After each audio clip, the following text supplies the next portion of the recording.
Evening, everyone, and well, Merry Christmas to you. I thought, in honor of the season, as I've sometimes done before, I would do the recording in front of my Christmas tree, which in the video, it looks like there's way more lights on top than the bottom, which in person, it looks totally fine. So I don't know, I may have to make some adjustments. I'm known to redo some things, rehang ornaments, move them around, get it just right. So, speaking of Christmas, this video will be about a certain Christmas song. Now, I suspect many of you have heard the story of Silent Night, which is what today's lesson is not about. But it was composed in 1816 when the church in an organ in Austria broke, and Franz Xavier Gruber composed the music for this carol for two voices and guitar. And then later, how in 1914, during World War I, on Christmas Eve, a soldier on one side of the trenches started singing it, and then soldiers on the other side raised their voices in the song as well. And there was a brief, if temporary, truce in the war. Um, because there's some parallel, I mentioned that because there's some parallels to that story and the story that we're going to talk about today, another Christmas song and its origin story. And the song we're going to talk about is "O Holy Night." It holds personal meaning to me and to my family. There's a close family friend that used to sing it at the Christmas Eve service at our church many, many years ago when she sang with my cousin, professional singers, and and she just did such a beautiful job with it. It was always a very emotional song for my mom after she had lost her own mother. And for my sister, it's just was always one of her favorite parts of Christmas Eve when Maddie sung, it's her name, Maddie sung "O Holy Night." But my family aren't the only ones who appreciate this song, as it's considered among many as one of the most beautiful Christmas songs. And what makes it special isn't just the music, but the story behind it. The story teaches us something about God and about ourselves.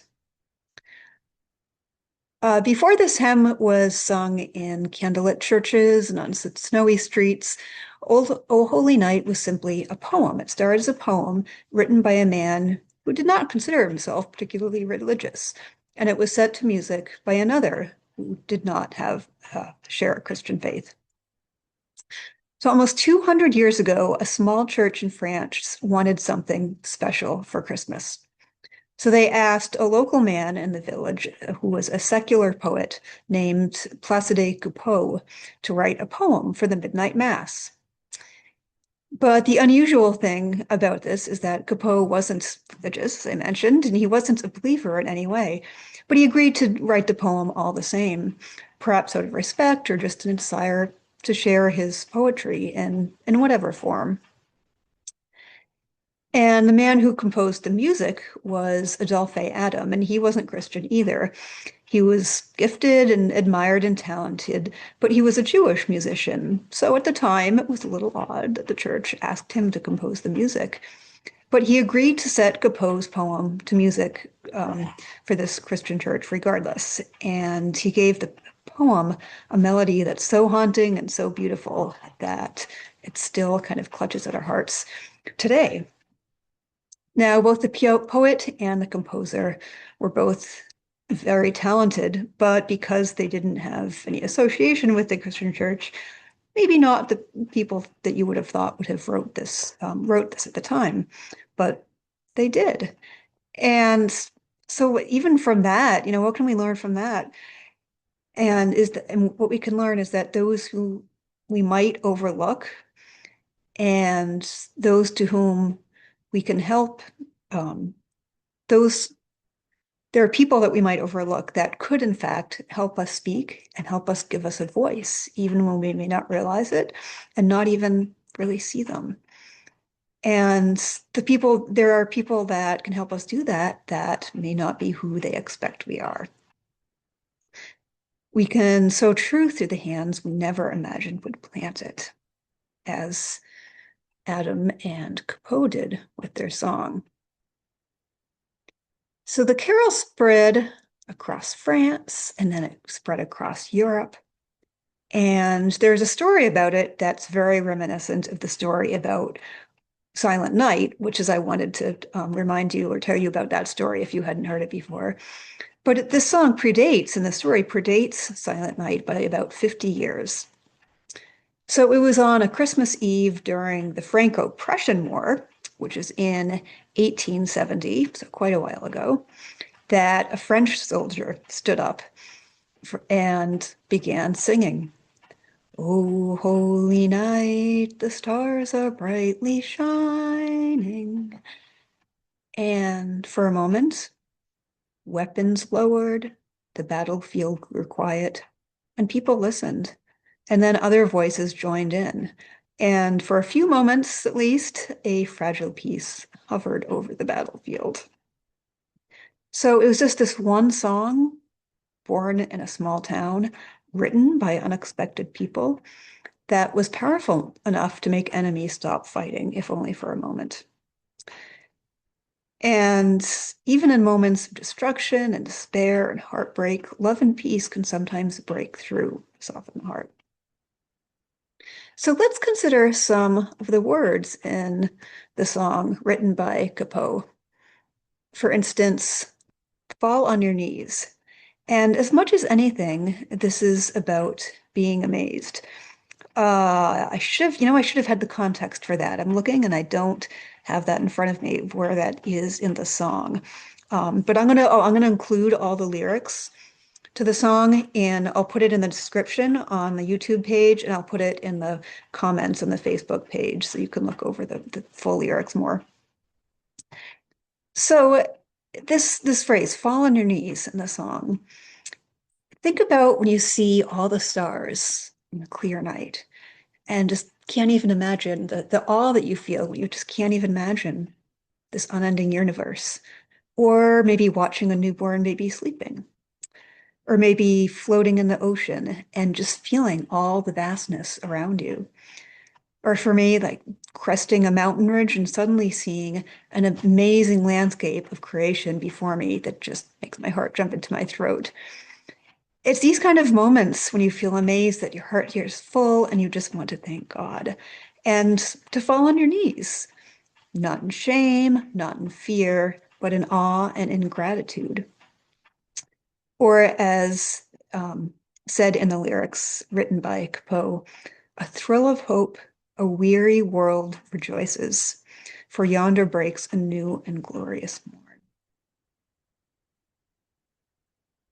So there's another message to think about here in O Holy Night.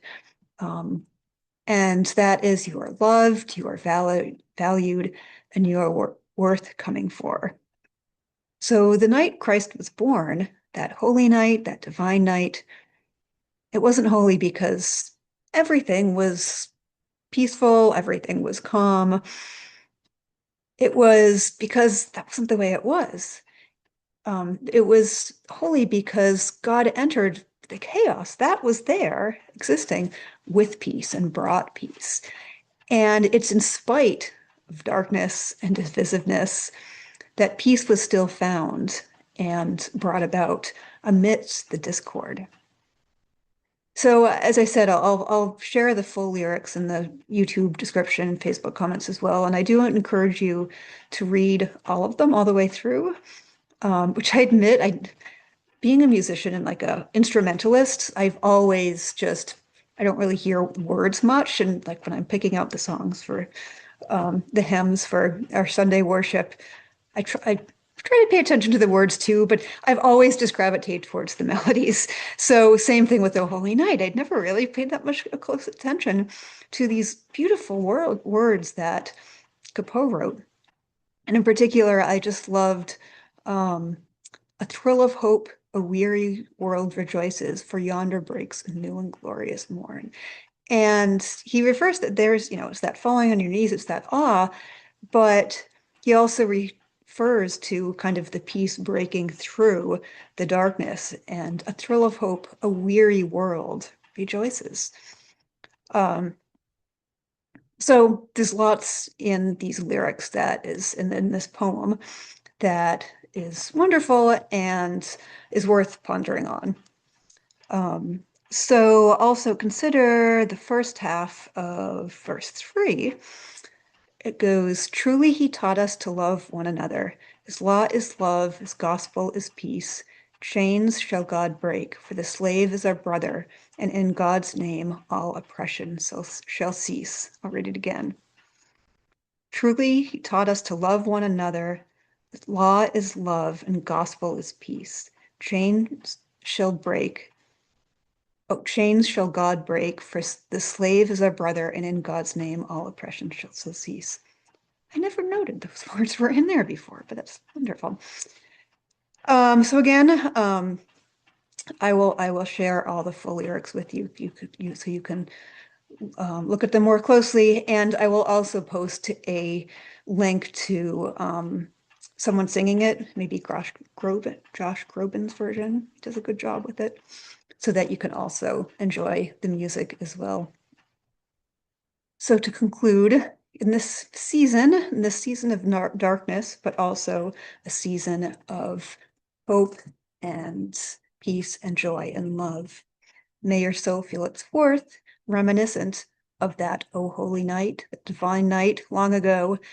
And when you feel weary, as many of us often do these days, may you remember to pause, to breathe, and to remember that even in these difficult times, the importance of the power of hope, peace, joy, and love. And I hope you all have a wonderful Christmas.